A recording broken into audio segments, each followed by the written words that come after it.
Here's another quick tip for doing machetes and really long things. Sometimes what will happen if you're trying to hold it by your hand, it will flex and start to bend down a little bit, especially if it's a super flexible blade.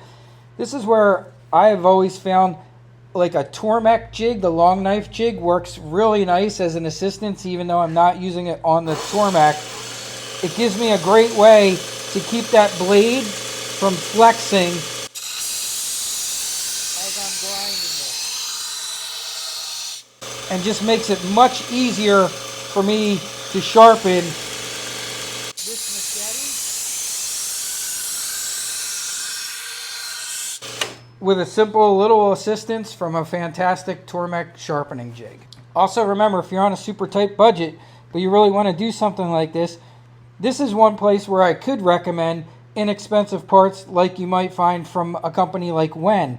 So this is actually a Wen jig, and there's absolutely no reason why you couldn't do the same thing with a Wen jig.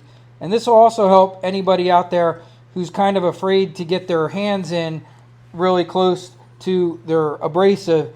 So making some modifications to a Wen jig can be helpful, and I liked using it on my 2x42.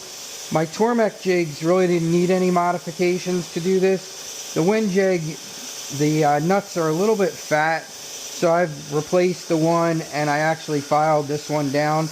But it does give you a nice way to support a long workpiece and not have to get your fingers in, and to keep the blade from drooping, especially if you have a very flexible machete.